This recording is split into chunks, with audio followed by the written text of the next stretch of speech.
banyak fakta di masyarakat yang kemudian mengeluh semuanya tentang banyaknya orang-orang yang tidak membayar hutang. Bahkan dengan entengnya, di samping tidak membayar hutang, juga kemudian kadang-kadang dia justru marah kepada yang mempiutangi. Padahal adab orang yang berhutang itu justru selalu mendoakan kebaikan buat orang yang mempiutangi. Tapi justru sebaliknya. Ini banyak keluhan. Mari kita perhatikan beberapa hadis Nabi sallallahu alaihi wasallam tentang ngerinya orang yang kemudian berada dalam posisi berhutang, dan kalau hutang itu dibawa mati, itu akan menjadi perkara besar buat dia nanti di akhirat.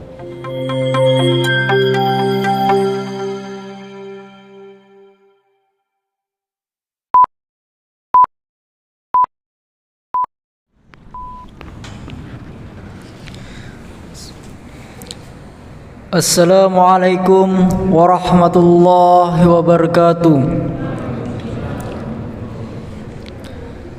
Innal hamdalillah ahmaduhu wa nusalli wa nusallim ala rasulil karim, amma ba'du. Yang terhormat Ketua Pimpinan Cabang Muhammadiyah Kecamatan Kota Sumeneb beserta jajaran pimpinan, yang saya hormati Ketua Takmir Masjid Darussalam beserta segenap pengurus serta hadirin jamaah yang dirahmati Allah Subhanahu wa taala. Pertama-tama dan yang paling utama, marilah kita untuk senantiasa memanjatkan puji serta syukur kita kehadiran Allah Subhanahu wa taala atas segala limpahan nikmat dan rahmatnya kepada kita, sehingga kita mampu melaksanakan rutinitas kita seperti pada malam hari ini. Salawat beriringkan salam senantiasa kita haturkan kepada junjungan kita Nabiullah Muhammad sallallahu alaihi wasallam. Allahumma sholli ala Sayyidina Muhammad. Marilah kita buka pengajian kali ini dengan pembacaan basmalah secara bersama-sama. Bismillahirrahmanirrahim. Masuki acara selanjutnya, yakni pembacaan ayat suci Al-Quran, di mana akan dibawakan oleh saudara Rofiki. Kepada beliau kami persilahkan. Assalamualaikum warahmatullahi wabarakatuh. A'udzu billahi minasy syaithanir rajim. Bismillahirrahmanirrahim. Tabarakalladzi biyadihil mulku wa huwa ala kulli syai'in qadir. Alladzi khalaqal mauta wal hayata liyabluwakum ayyukum ahsanu amala wa huwal azizul ghafur. Alladzi khalaqa sab'a samawati tibaqa ma tara fi khalqir rahmani min tafawut farji'il basara hal tara min futur thumma rji'il basara karrataini yanqalib ilaykal البصر خاسئا وهو حسير ولقد زينا السماء الدنيا ولقد زينا السماء الدنيا الدنيا بمصابيح وجعلناها رجوما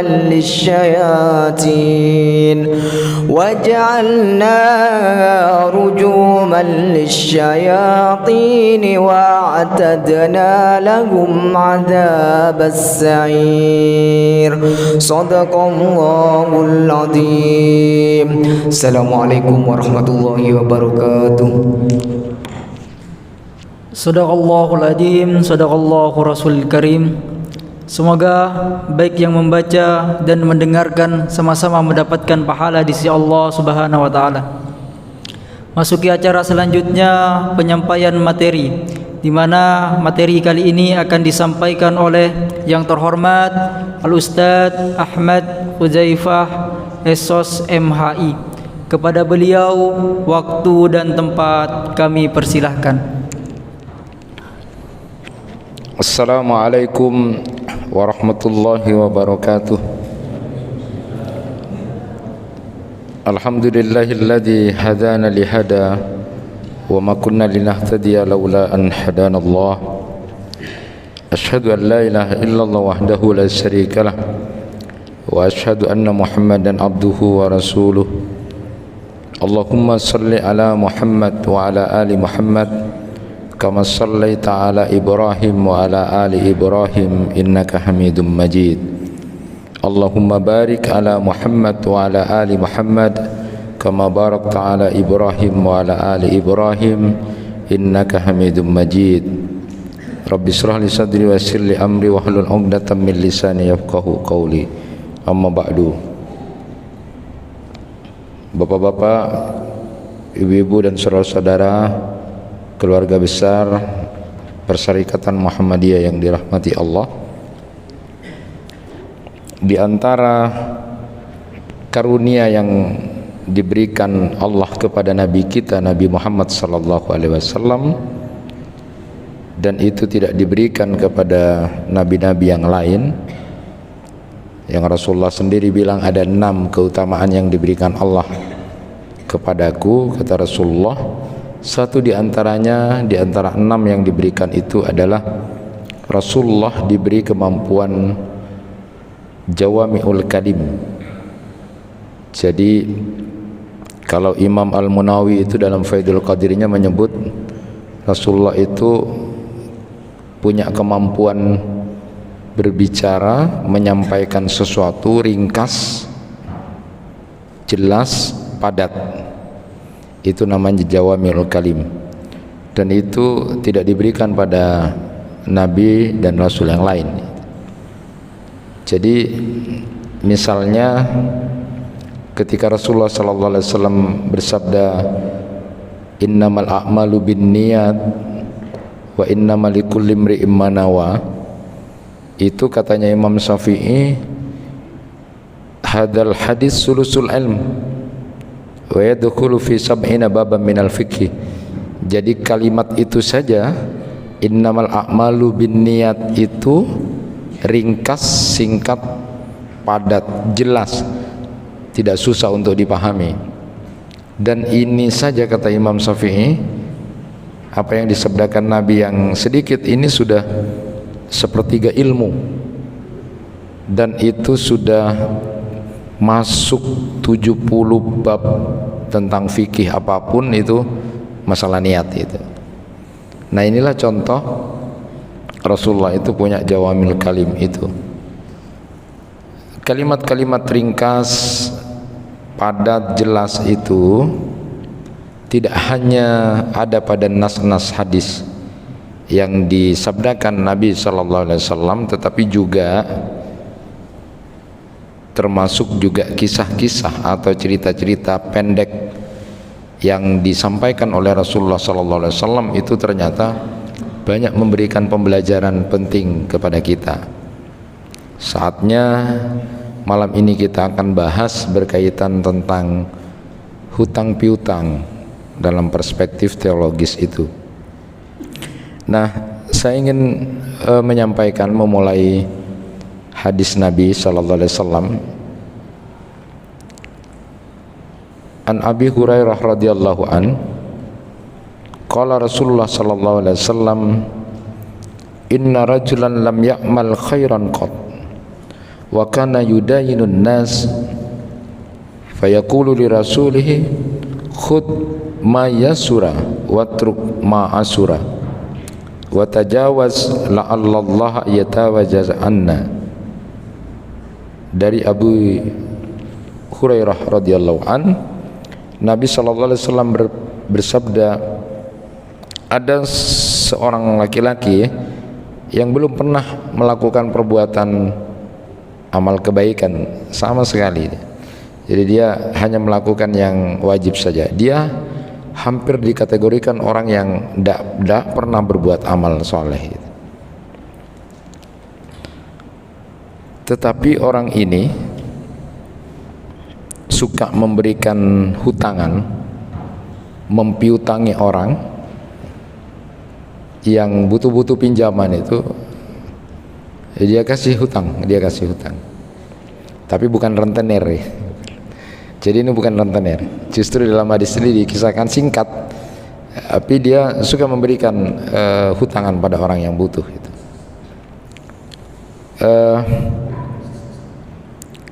Fayaqulu li rasulihi, dia bilang sama pembantunya yang tukang tagihnya itu, khud mayasura, ambil nanti kalau sudah tanggal jatuh tempo dia janji, ambil yang kira-kira punya, ambil, tagih. Watruk ma'asura, tapi yang tidak punya, tidak siap bayar karena memang tidak punya, cek dia tidak punya, sudah biarkan. Semoga Allah nanti dengan ini Allah nanti akan mengampuni dosa-dosaku. Allah diharapkan memaafkan apa yang menjadi kesalahan dia. Orang ini disebutkan di sini, di hadis ini oleh Rasulullah SAW. Laki-laki ini kata Rasulullah hampir bisa dikatakan tidak pernah melakukan amal-amal soleh itu ya, tidak melakukan amal-amal soleh umumnya itu. Tapi dia cuma punya kebiasaan itu. Falamma halaka qala Allahu lahu amilta khairan qad qala la illa annahu kana li gulam fakuntu udayinun nas fa idza ba'astuhu yataqada qultu lahu khud ma yasura watruk ma asura wa tajawaz la'allallah yatajawazna. Qala Allah Ta'ala qad yajawazna anka. Ketika orang ini sudah meninggal dunia, Allah Subhanahu wa taala berfirman kepadanya. Jadi ditanya oleh Allah, apakah kamu pernah melakukan amal soleh? Lalu dia menjawab, tidak pernah ya Allah.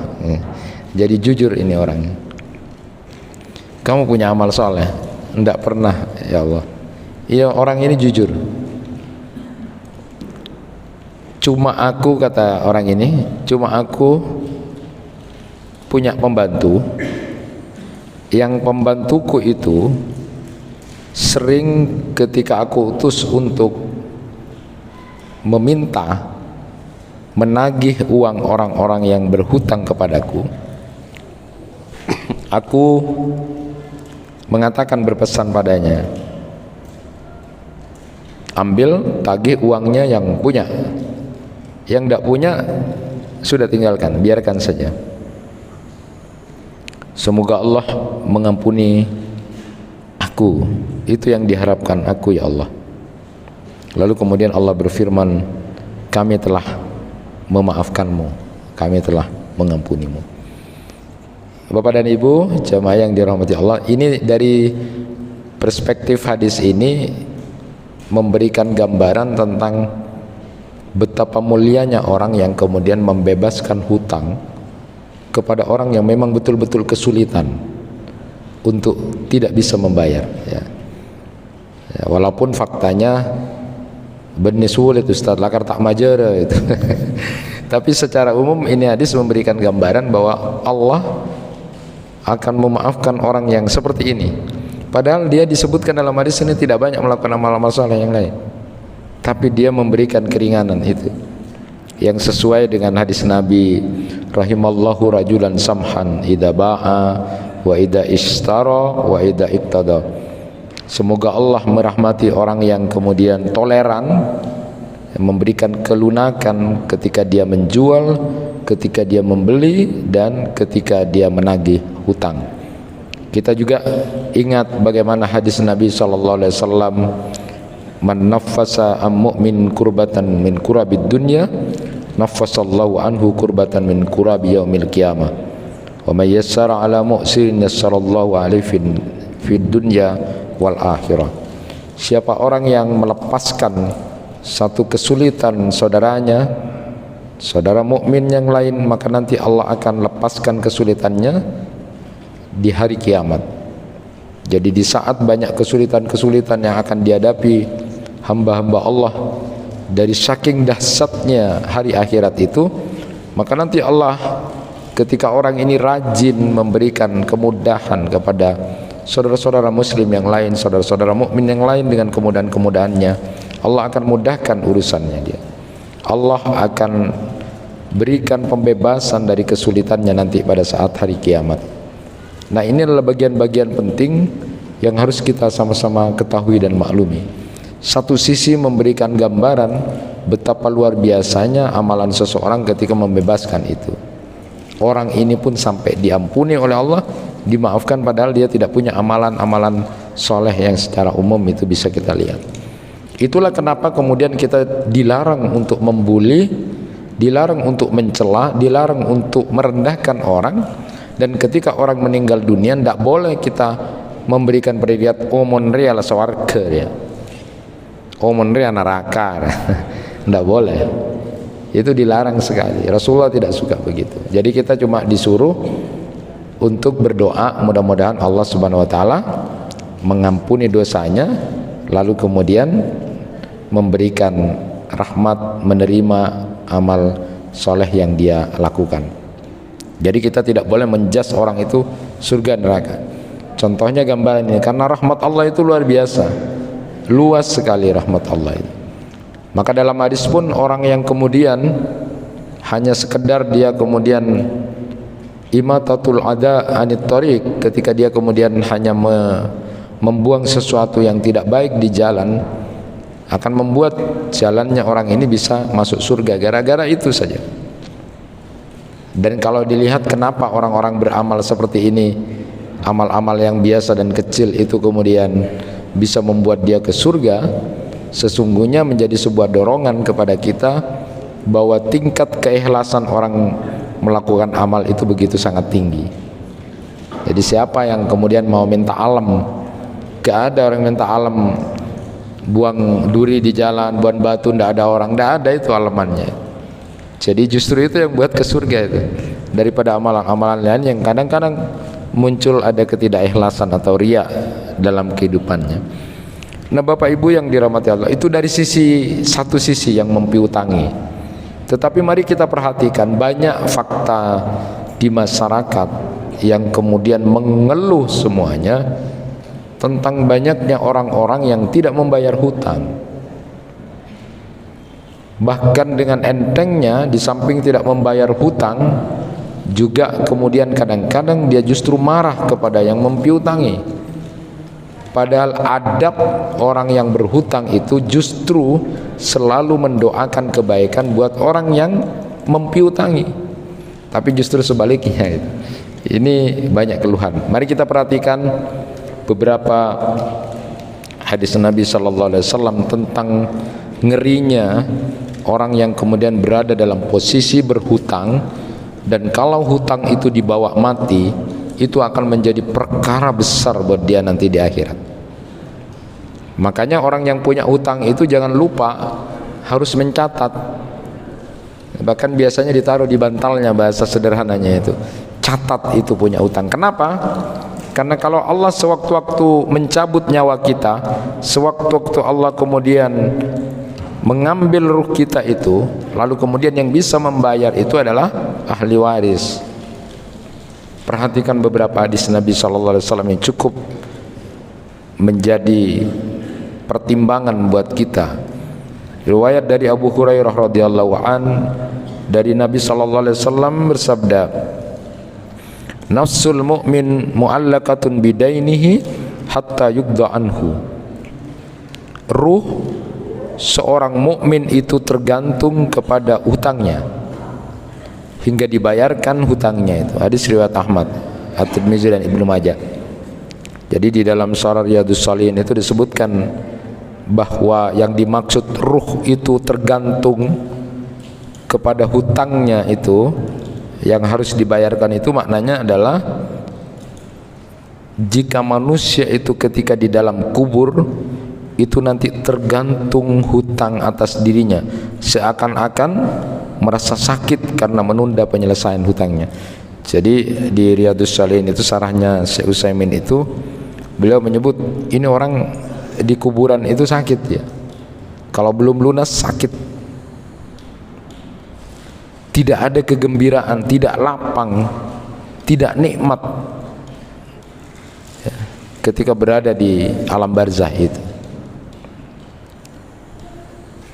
Lalu kemudian pendapat Imam Al-Munawi dalam Faidul Qadir ketika menjelaskan tentang ruh seorang mukmin itu tergantung setelah kematiannya dengan hutangnya, itu maksudnya adalah orang ini terhalang dari kedudukannya yang mulia yang telah disediakan untuknya, atau terhalang dari masuk surga bersama rombongan orang-orang soleh. Jadi orang yang mati masih punya utang itu dia akan terhalang masuk surga itu bersama rombongan orang-orang soleh nanti. Jadi ini tujuannya untuk tidak mengentengkan hutang. Kalau yang tadi itu kan dia dimaafkan Allah, diampuni Allah karena dia punya toleran tinggi untuk membebaskan ya, bukan jadi rentenir malah, tapi justru membebaskan yang tidak punya itu. Nah kemudian berikutnya di dalam kitab Subulus Salamnya Imam As-San'ani itu dijelaskan bahwa hadis ini menunjukkan bahwa seseorang itu akan tetap disibukkan dengan hutangnya walaupun dia telah meninggal dunia. Jadi tidak selesai-selesai. Jadi kalau orang mati dalam keadaan punya hutang itu berat. Makanya Rasulullah SAW sendiri itu mengajarkan doa dalam sholat dan di luar sholat itu, salah satunya adalah meminta perlindungan kepada Allah dari lilitan hutang. Allahumma inni a'udzubika minal ma'sam wal maghram. Ya Allah, jauhi, lindungi aku dari banyak dosa dan banyak hutang. Maka juga ada doa Allahumma inni a'udzubika min ghalabatid dain wa qahrir rijal.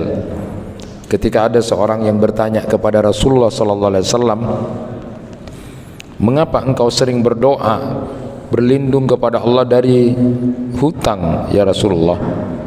Lalu kemudian beliau menjawab, innar rajula idza gharima hadatsa fakadzaba wa wa'ada fakhalafa.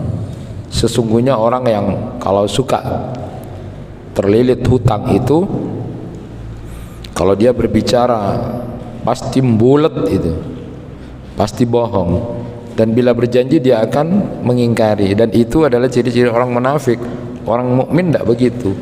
Maka kenapa Rasulullah SAW kemudian berdoa agar terlindungi, dijauhkan dari menjadi orang yang terlilit atau punya hutang itu? Kenapa?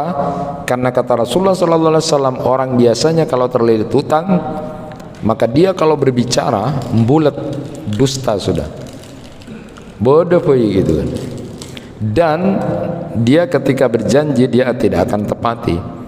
Dan itu adalah bukan ciri orang mukmin, karena orang mukmin itu bicaranya benar, lalu kemudian berjanjinya juga dia tepati.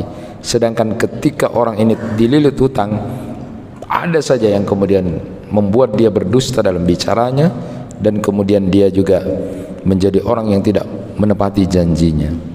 Itulah kenapa Rasulullah berdoa. Di dalam doanya salah satunya adalah Allahumma inni a'udzubika minal ma'sam wal maghram. Nanti ada kitab khusus itu yang cukup panjang untuk dibahas juga tentang harta Rasulullah, tentang keuangan Rasulullah itu.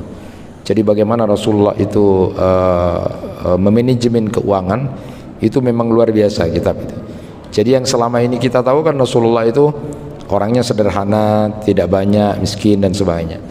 Tapi bayangkan ketika kemudian Rasulullah menikah dengan beberapa istri beliau, maharnya itu mahal-mahal. Ada yang kalau dikalkulasi pakai uang sekarang 0,5 M gitu kan, 0,5 M. Jadi nanti ada banyak hal yang menarik ya. Makanya saya bilang orang mahar itu kan yang berharga dong kasih mahar. Nah di dalam Al-Quran jangan ambil maharnya kalau sudah cerai misalnya. Itu kan artinya hal yang berharga. Ada kalau mahar-mahar seperti Rasulullah memang menyatakan mudahkan, sederhana dalam mahar. Tapi prakteknya beliau justru kemudian menunjukkan penghargaan dan memuliakan perempuan itu. Nah kita lanjutkan.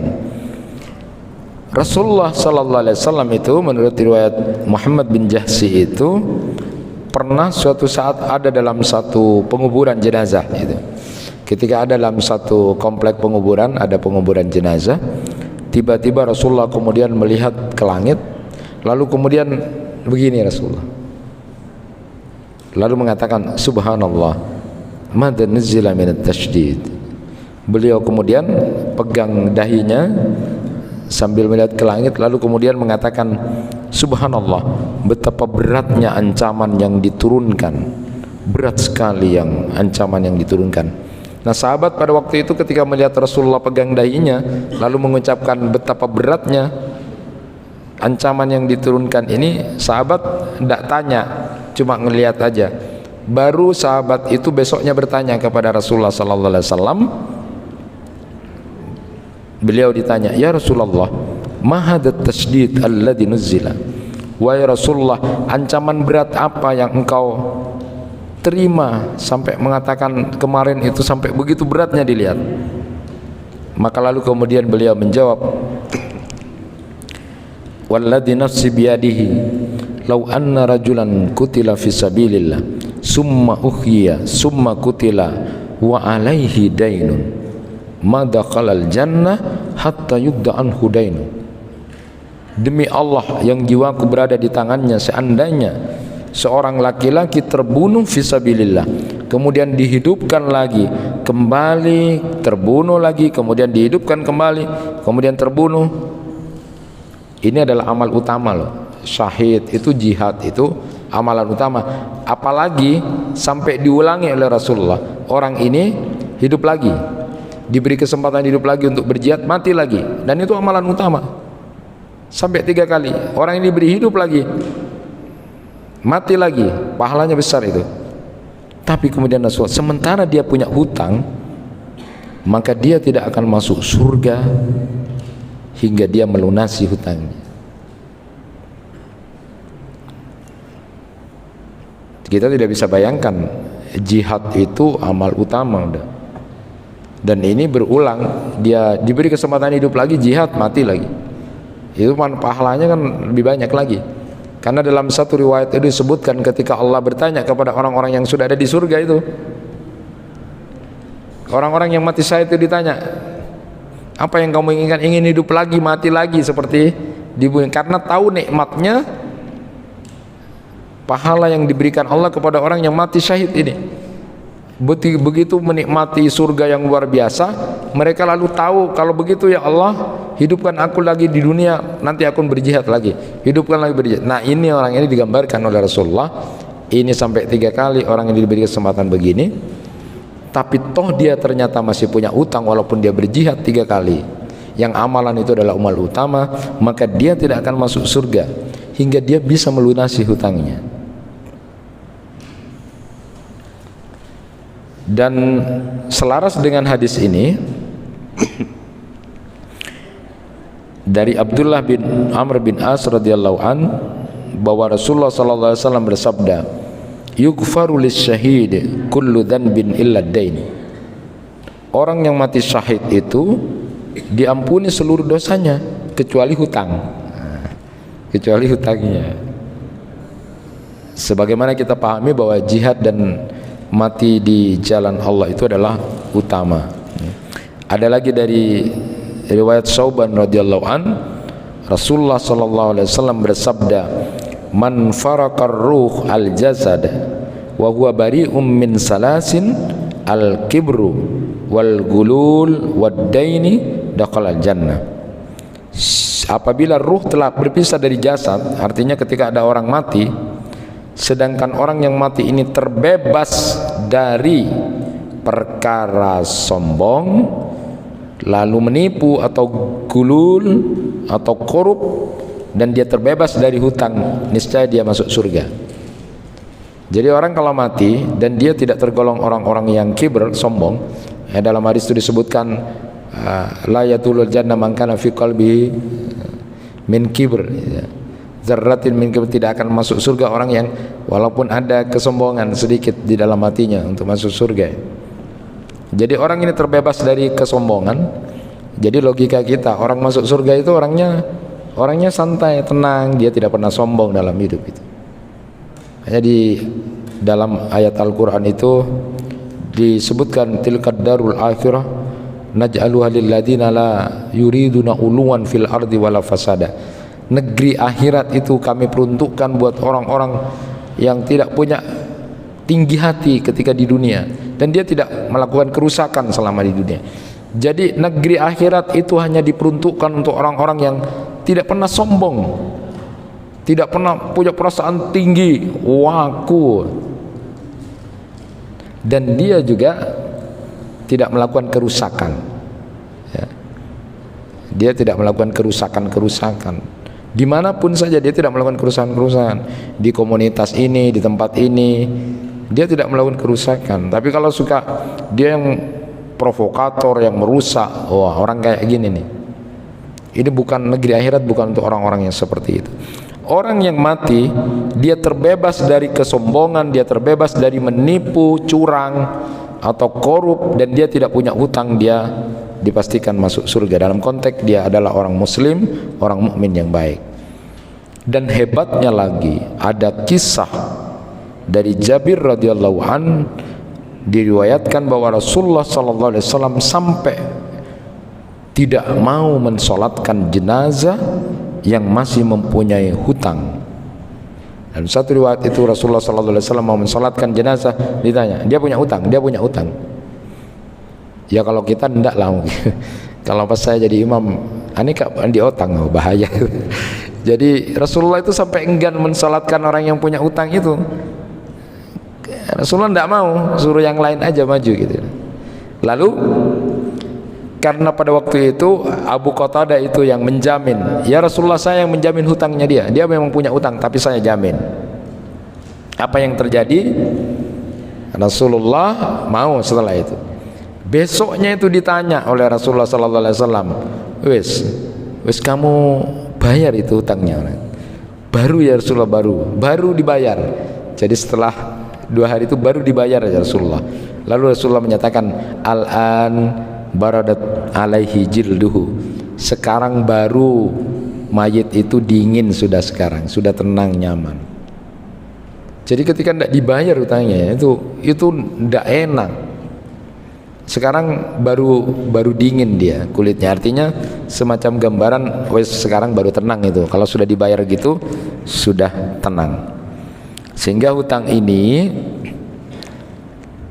sesuatu yang berbahaya bila tidak dilunasi, ya, apalagi sampai meninggal dunia. Nah, Rasulullah juga bersabda, la tukhifu anfusakum ba'da amniha. Qalu wa ma dzaka ya Rasulullah? Qala ad-dain. Jangan kalian membahayakan diri kalian setelah mendapatkan keamanan. Kamu udah nyaman, enak, jangan bahayakan diri kalian.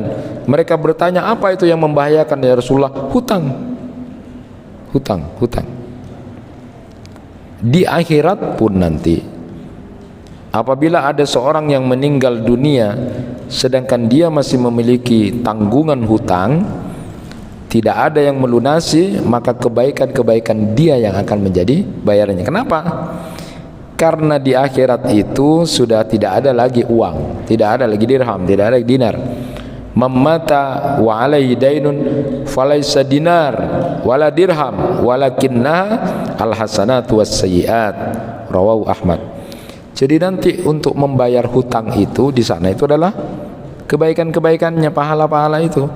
Jadi orang yang tidak bayar hutang, orang yang tidak bayar hutang ini harus bayar hutangnya, tapi sudah tidak pakai uang, sudah tidak pakai lagi dinar dirham, tidak pakai itu. Yang dipakai adalah dengan pahala-pahala kebaikannya. Padahal nilai pahala sekecil apapun nanti di akhirat itu sangat dibutuhkan oleh seorang hamba Allah.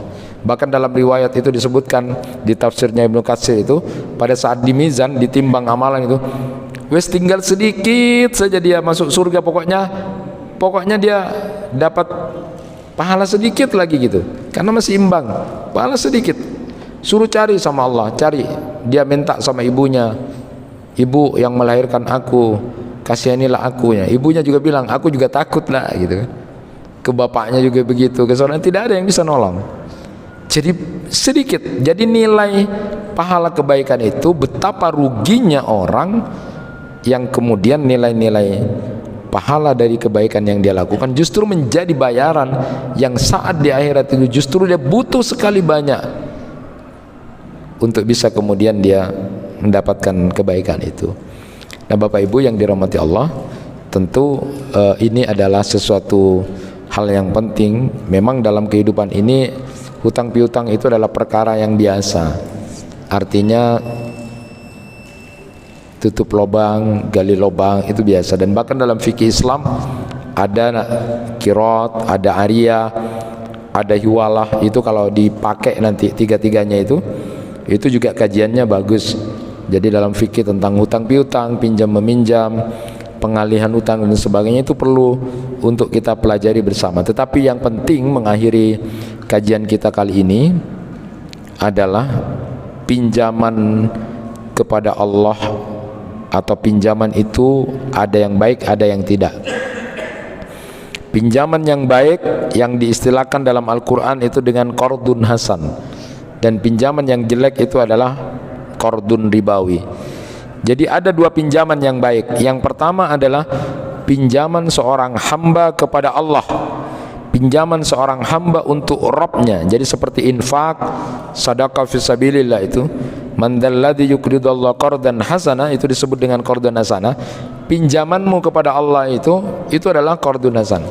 Dan yang kedua, pinjamanmu kepada saudaramu yang memang membutuhkan tanpa kemudian dapat bunga itu, tapi semata-mata menolong, maka itu adalah pinjaman yang baik. Sedangkan pinjaman yang jelek itu adalah ketika kamu memanfaatkan situasi seseorang yang butuh, lalu kamu kemudian tarik keuntungan dari situ, dan kemudian apalagi kamu mencekik dengan keadaan seorang itu dimanfaatkan.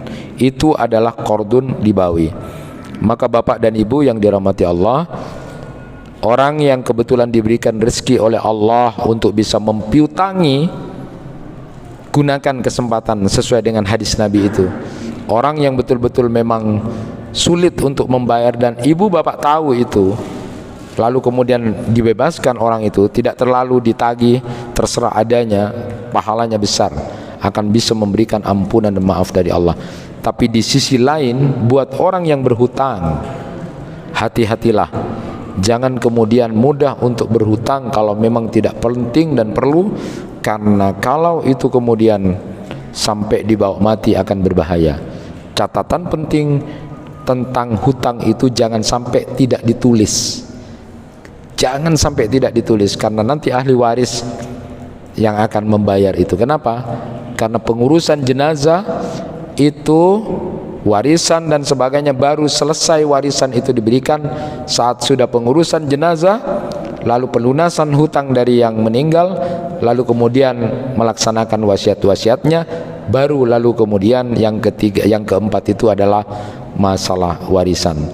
Jadi hati-hati, catatannya jangan sampai tidak ditulis, karena kalau Allah sewaktu-waktu memanggil kita, mencabut nyawa kita, sedangkan kita mati dalam keadaan masih punya banyak hutang, maka itu akan memberatkan kita di alam barzah dan nanti di akhirat.